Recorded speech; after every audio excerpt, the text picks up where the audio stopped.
Well, good morning, Interbet fans, and welcome to the preview for the Vaal Classic track. That's inside track where the draw is vitally important. Thursday, the 10th of March, and we've got 24 pentometers, so good to soft to suit the horses absolutely perfectly.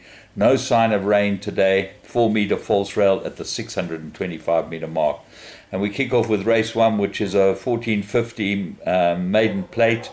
And your favourite here is Forgotten Time. Daniel Bass for Paul Matchett.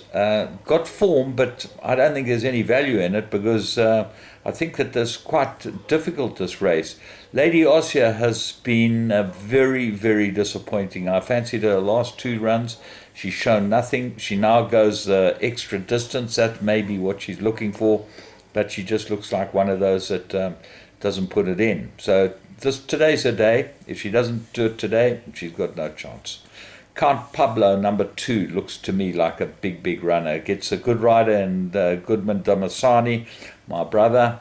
And the run before last was very good. That was behind Naval Guest. I think he'll go well. Raid, another one worth having a close look at. If he gets a soft lead with Chama Mabaya, he'll go well, number 6. Race 2, Juvenile Plate, they go 1450. And I'm going with the East Coast. I think this looks like absolutely the right race for it. Mike de Kock and Richard Fourie like him a lot.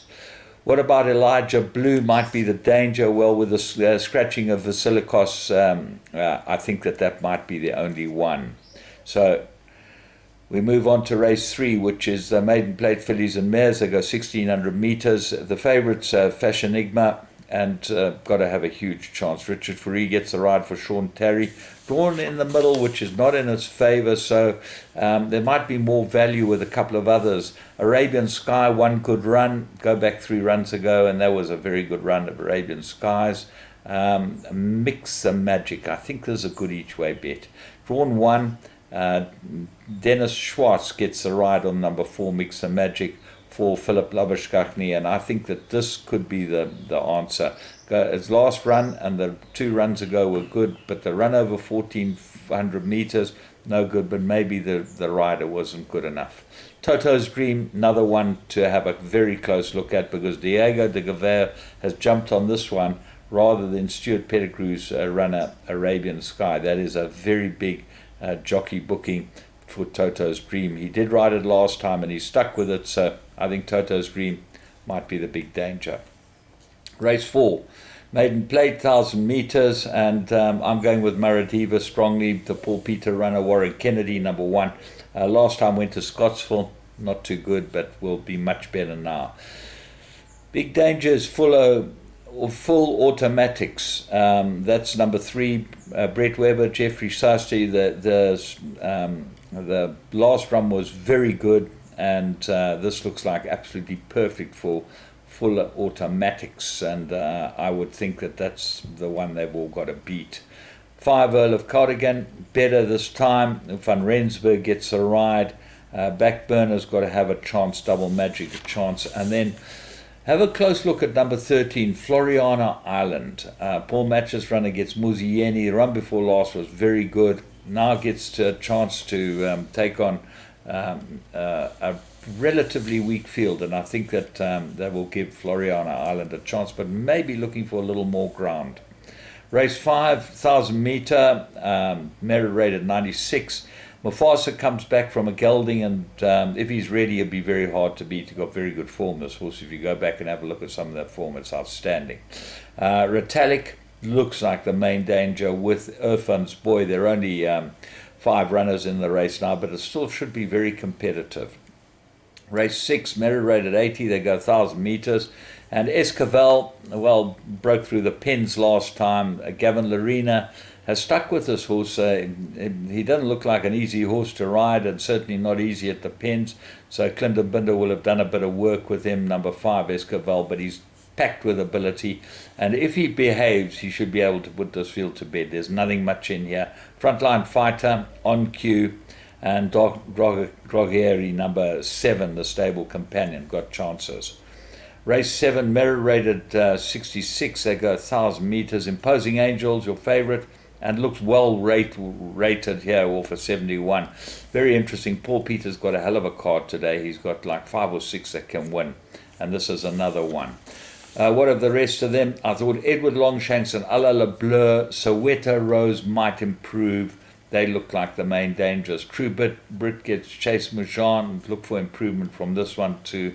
So they look like the ones that are the problem. And even here, the Trumpet, the 6-year-old mare from David Nevenhuizen gets a jockey booking of Richard Fourie. That's always a big booking. Have a close look at that. Race 8. Mare rated 66, fillies and mares. They go 1,600 meters, and I made it an absolute three-cornered contest. I thought Duchess of Bernadette, this looked like an improver here. I thought that she'd go well. Kind Judy, they put the blinkers on. She'd been drawn in the bush every time. She gets a 2.5 kilos off her back. If the blinkers make a difference to Kind Judy, she'd be very hard to beat. And then Vickle Spickle, outstanding form. Very good last run after a maiden, and I think she's got tremendous ability, this 3-year-old filly. She's big and strong. She gets Gavin Larena again, which is a good sign, and she should go well. The only other one was Speechmaker. Race 9, classified stakes, 1,500 meters. My top choice is number 10, Call Me Master. I think there's a right race for him. He should go well. He's been running over further, and maybe that hasn't suited him. Come back and trip. On his pedigree, this would be a much better trip for him, and I expect him to go very well. But there are a number of others that have got chances. I'm going to start at the top one, Averny Warrior. Didn't run badly after winning the Maiden. Funky Music, drawn 17. This horse is the right horse in the race, but 17 draw is impossible, and Ryan Munger's going to have to be really at his best to get this horse home. Dark Travel, Brett Weber's runner. Well, the Stable Companion I like, but that's been scratched. Naval Guard, not a bad run behind Speechmaker. We'll see how Speechmaker goes earlier. And then the big chance horse here is Track Commander. Matsuyama's ridden it his last twice, and not bad runs. He's been given a lot of chances, this horse, to mature and grow into himself, and he might just be coming along the right way now. Louvrain, ignore his last. All in all, very interesting day, and as I say, Paul Peter, he's the man to follow today. I think he'll have a very good day. From me, James Goodman, I hope you all have a very good day, and Interbet, remember, that money goes straight through the tote, so put your tote bets on with Interbet.